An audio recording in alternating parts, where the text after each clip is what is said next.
Pemirsa, rangkaian sidang peninjauan kembali Saka Tatal telah resmi ditutup oleh Majelis Hakim Pengadilan Negeri Cirebon, Jawa Barat. Putusan PK selanjutnya akan dibacakan oleh Hakim Mahkamah Agung. Hari terakhir sidang peninjauan kembali, pihak Saka Tatal kembali menghadirkan seorang saksi ahli, pakar hukum pidana Universitas Islam Indonesia, Profesor Muzakir.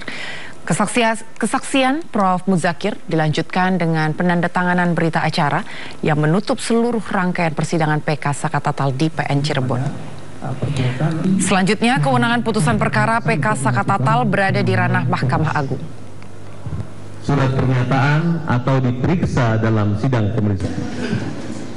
Terima kasih atas kesempatan yang diberikan pada kami. Terima kasih atas semua kerja-kerja baik di sini, Bu. Semoga kita mendapatkan kebenaran sesuai material yang disampaikan tadi. Dan saya atau tim, kalau ada perbuatan atau kata yang menyakiti, kami mohon maaf. Karena memang dinamika sidang begitu adanya. Ya. Hari ini udah selesai dan kita udah tanda tangan berita acara, bukti maupun persidangan hari ini. Saya berdoa semoga ada kemudahan, ada keadilan dalam waktu yang singkat ini. Semoga semangat terus kawan-kawan. Masih ada lagi 5 yang harus mengajukan PK dan terima kasih buat PN Cirebon, buat jaksa-jaksa di sini juga, hakim-hakim di sini. Bukan ayam goreng atau ayam bakar yang paling enak, tapi ayam sorry. Kota Cirebon, kota udang, sampai jumpa lagi di masa yang akan datang. Terima kasih wartawan. Ya, pemirsa, ahli hukum pidana Profesor Muzakir mengatakan keterangan saksi yang berada di bawah tekanan tidak bisa dijadikan dasar untuk memutus sebuah kasus. Dalam kasus ini, keterangan yang tidak berdasar fakta maka tidak bisa digunakan dalam persidangan. Prinsipnya, seorang saksi telah memberi keterangan yang biasanya adalah disumpah terkait dengan keterangan kesaksiannya, itu adalah menjadi bagian daripada atau dipertimbangkan dalam putusan pengadilan. Tapi kalau jika kemudian diketahui bahwa pada saat dia memberikan pada saat itu ada sebut saja itu tekanan fisik maupun non fisik yang membuat dia tidak bisa berbuat sesuatu kecuali dia terpengaruhi atau dipengaruhi oleh kekuatan di luar dirinya yang melakukan pemaksaan secara fisik maupun non fisik itu, maka keterangan yang diberikan itu adalah keterangan yang tidak sesuai dengan keterangan kesaksian, yang seharusnya dia harus memberi keterangan kesaksian berdasarkan apa yang dialami sendiri, apa yang dilihat sendiri, atau apa yang didengar sendiri, tapi karena pengaruh-pengaruh dari luar dirinya, karena ada unsur paksaan fisik dan non fisik tadi, yang dakwaan pasal 55 itu harus dibuktikan satu persatu bahwa seseorang terdakwa itu melakukan sebagai apa, material dadar, menyuruh lakukan, turut serta melakukan, atau dia penganjuran. Kalau itu tidak dibuktikan, tiba-tiba ditulis bersama-sama melakukan pembunuhan. Bersama-samanya seperti apa? Ini yang pasal yang mana yang bersama-sama? Itu namanya adalah dakwaan yang kabur. Kalau hakimnya juga menyatakan bahwa itu bersama-sama mengamini, jaksa bersama-sama, tapi tidak dibuktikan hakim. Si A ini apa perannya, ini apa perannya di dalam pasal 55 itu juga putusan yang menyimpulkan dengan cara yang kabur juga, ya. Sehingga tidak statusnya menjadi tidak jelas, ya. Jadi oleh sebab itu adalah bagian di dalamnya kekhilafan hakim tidak mempertimbangkan satu persatu ini pelakunya sebagai pelaku apa.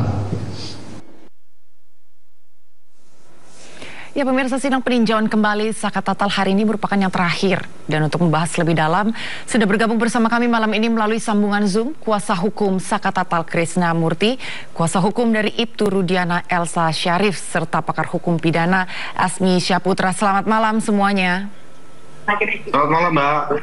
Ya, sebelum Selamat malam, Mbak Anggi. Baik, sebelum kita Selamat malam, Pak Hasmi. berbincang Ibu Elsa. panjang kali lebar, saya ke Pak Hasmi terlebih dahulu. Anda hadir saat itu juga sebagai saksi ahli dan juga saat ini berbicara selaku pakar dari hukum pidana sendiri. Yang Anda amati selama di persidangan, analisa Anda sebagai saksi apa, Pak?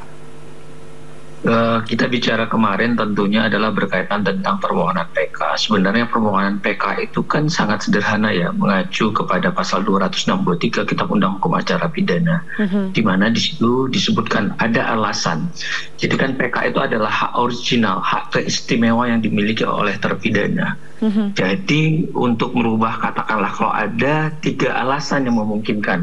Yang pertama adalah harus ada keadaan baru ataupun novum. Jadi ada keadaan baru yang kekuatannya itu adalah punya validasi yang kuat gitu ya, kira-kira sifat kualitasnya itu kalau ada keterangan baru ini atau fakta baru ini muncul pada waktu persidangan sebelumnya, maka itu dapat merubah keputusan hakim, apakah itu bebas, onslah, atau mungkin pembinaan yang ringan. Kedua, apabila ada pertentangan dalam putusan hakim. Ketiga, tentunya ada kehilapan hakim dalam putusan tersebut. Ini yang sebenarnya mau diuji, sehingga apapun yang diajukan oleh permohon, sepanjang memang ada keadaan baru, ya, yang dikenal dengan novum tadi, ini yang akan menjadi dasar untuk dilakukan ataupun diajukannya PK ke Mahkamah Agung. Sepanjang ada bukti-bukti atau validasi yang kuat yang kiranya ini bisa mempengaruhi bagaimana keputusan hakim nantinya, yang kita ketahui bahwa nanti nasib dari Saka Tatal sendiri itu kan akan berakhir di MA. Dan untuk Bang Krisnamurti sendiri, seperti apa Anda melihat probabilitas ya untuk Saka sendiri nanti di MA? Pertama saya akan luruskan bahwa begini, jangan sampai ada prediksi bahwa kejadian kasus pembunuhan dengan pemerkosaan ini kami geser menjadi kasus pembunuhan, kasus kecelakaan. Tidak, karena dulu bahwa adanya ditemukan di Polsek Talun itu pernah dilakukan olah TKP bahwa itu terjadi ada kecelakaan tunggal. Nah, lalu kami melihat, kan ini kan hak kami nih, karena ini situasinya adalah sudah inkrah. Lalu kan klien kami kan terpidana 8 tahun ini punya haknya apa? Melakukan adalah upaya PK. Nah, syarat-syarat PK itu apa? Adalah novum dengan bukti baru. Kami cocokkan dengan bukti-bukti novum itu. Novum itu lebih mengarah kepada ini adalah perbuatan kecelakaan, bukan perbuatan pembunuhan dengan pemerkosaan. Sehingga dari hasil daripada tim kami ini lebih mengarah kepada kecelakaan. Inilah novum-novum yang kami ajukan.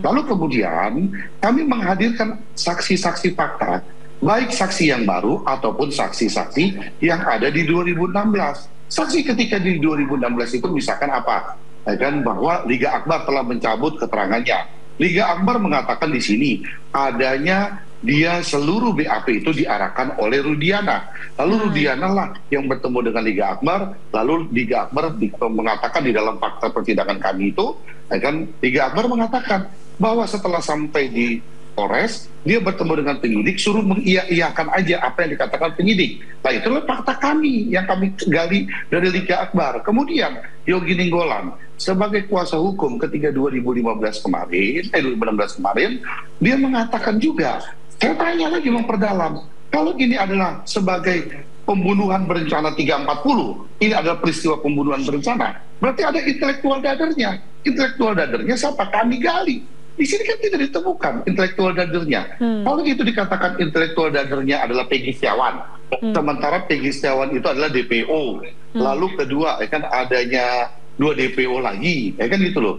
Nah, peristiwa ini kan juga belum dilakukan pemeriksaan terhadap mereka. Kalau intelektual dadernya kena, ditangkap, diperiksa dulu, baru boleh dikaitkan 5-5 kepada klien kami. Nah, sementara akan kita periksa lagi Mukhtar, kan lalu dia kan sebagai kuasanya Peggy Setiawan. Kita gali hasil apa sih yang terjadi gitu loh, hasil apa yang terjadi pada saat sidang praktiknya Peggy. Lalu mereka bilang tidak ada bukti-bukti. Nah, kami lihat tidak ada buktinya apa yang dilakukan yang disajikan oleh penyidik. Gini loh Mbak, ini peristiwa pembunuhan berencana. Jadi peristiwa pembunuhan berencana itu tidak ditemukan ya adanya sidik jari, lalu tidak ditemukan tes DNA, tidak kan CCTV tidak dibuka. Lalu kan ini berdasarkan keterangan aja, keterangan pengakuan. Dede mengatakan dia melihat, lalu ini juga mengatakan ini melihat. Alat bukti apa sih yang meyakinkan peristiwa ini terjadi sehingga jadinya 340 pembunuhan berencana? Nah, kami tidak temukan adanya pemerkosaan dengan pembunuhan. kami lebih banyak condong menemukan adanya peristiwa ini kecelakaan gitu loh. Jadi jangan tersinggung kalau misalkan ketika itu Aldi juga ada peristiwa di 2016. Aldi mengatakan dia dipukuli, dia disiksa, lalu dia disundut mukanya. Lalu siapa yang mengarahkan dia? Dia didekatkan oleh siapa? Oleh Rudiana. Itu kan pengakuannya dia gitu loh. Pengakuannya dia ketika di 2016 dia ditangkap, dia dilepas gitu loh. Dia dilepas. Coba mengatakan itu peristiwa diarahkan oleh Rudiana. Nah itulah yang kami gali dari persidangan kami kemarin itu gitu loh. Nah sementara ini kan sudah inkrah. Jadi misalkan keluarga Vina hak-haknya itu sudah diwakilkan oleh jaksa. Rudiana juga sebagai pelapor juga diwakilkan oleh jaksa. Jadi bukan kami geser permasalahan ini dari kasus peristiwa pembunuhan ini, pemerkosaan ini menjadi peristiwa kecelakaan. Tidak, itulah hasil daripada fakta, baik pun fakta saksi fakta dan novum yang kami sajikan. Nanti biarkan aja itu peristiwa akan dicatatkan, lalu diberkaskan, lalu dikirim. Nah kalau ada kehilapan hakim, nanti dianulir di Mahkamah Agung. Itu aja yang kita lihat bahwa hak kami mengajukan PK sudah kami ajukan gitu loh. Iya, memang sebelumnya juga kami sempat mendengarkan keterangan dari saksi Susno 2J yang memang sempat menjelaskan bahwa Polresta Cirebon sendiri memang telah menetapkan kasus Vina yang terjadi tahun 2016 itu adalah sebagai kecelakaan tunggal. Dan tadi juga sudah disampaikan oleh Bang Krisna Mukti, ada novum-novum dan juga bukti-bukti baru yang disampaikan bahwa peristiwa pembunuhan dan juga pembunuhan berencana itu tidak terbukti. Nah, tanggapan dari Mbak Elsa sendiri bahwa sebenarnya ini bukan digeser ke kecelakaan, tapi sebetulnya memang tidak ada bukti-bukti yang menunjukkan bahwa ini adalah pembunuhan berencana. Silakan Mbak Elsa. Suaranya belum terdengar Mbak Elsa, mungkin bisa di-unmute.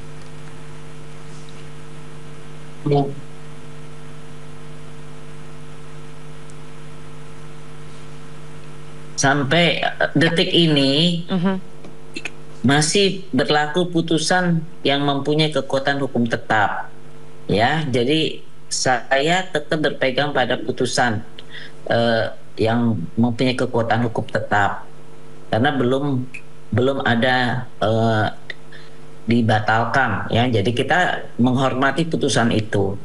Terus masalah adanya pencabutan keterangan, pencabutan keterangan yang di bawah sumpah, yang dibacakan di bawah sumpah, ada yang di bawah sumpah yang hadir dalam persidangan itu sudah menjadi fakta yuridis dan sudah diuji tingkat pertama, kedua, ketiga banding yang telah mempunyai kekuatan hukum tetap. Nah, kemudian yang saya ingin kita perlu diuji pencabutan itu karena telah mempunyai kekuatan hukum tetap harus diuji, karena dia bilang saya mencabut itu karena disuruh diarahkan oleh klien kami sebagai seorang korban, ya, dari anaknya korban. Itu perlu diuji dengan putusan yang mempunyai kekuatan hukum tetap.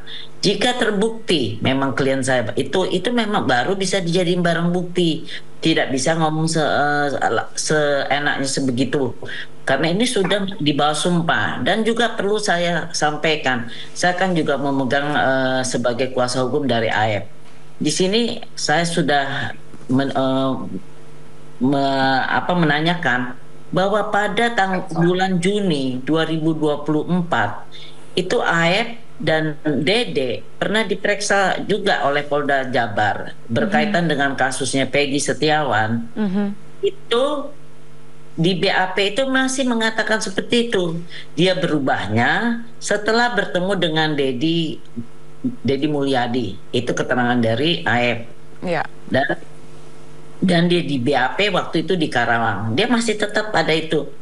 Nah, dan ada peristiwa selanjutnya lagi bahwa AEP ini sudah melaporkan juga kepada DM ini berkaitan dengan bapaknya yang udah sekarang hari yang mau masuk hari keempat, yang di rumahnya DM yang tidak dikembalikan. Nah, sekarang AEP dan tim lawyer lagi ke sana untuk meminta pengembalian bapaknya, karena tujuannya untuk supaya AEP datang dan diusahakan untuk mencabut seperti Dedek juga.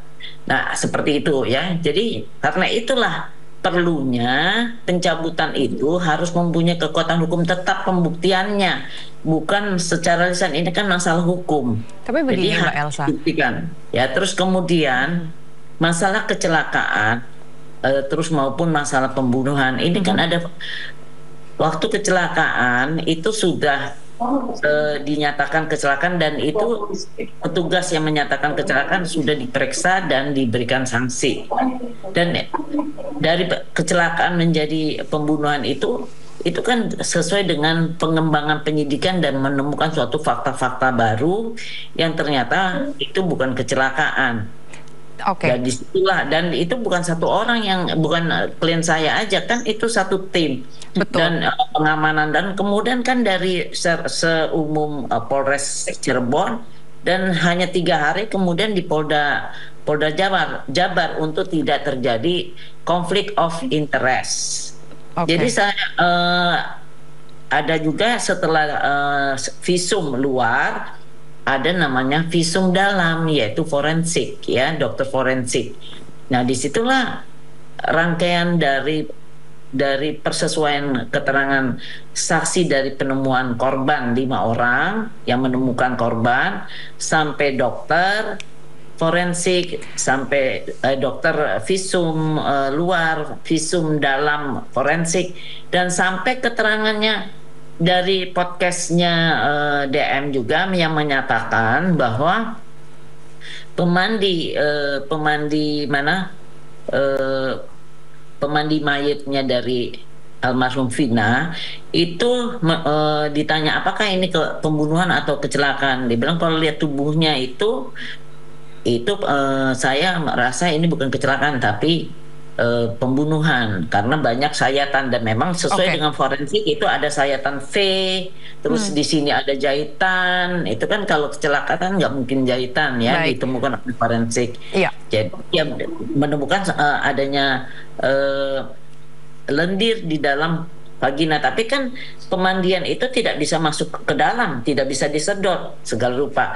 Jadi hanya pembersihan di luar juga, sama seperti dokter Rahma dan dokter Ihda. Baik. Jadi, tetap itu kita berpegang pada putusan yang mempunyai kekuatan hukum tetap. Jika memang berpegang kepada kekuatan, jika memang berpegang kepada kekuatan hukum tetap tadi, nanti kita akan membahas usai jeda, Mbak Elsa. Kenapa Aep dan juga Dede tidak dihadirkan dalam persidangan, dan juga tadi ketika berbicara mengenai ini adalah pembunuhan, dan juga di satu sisi ada yang mengatakan ini kecelakaan.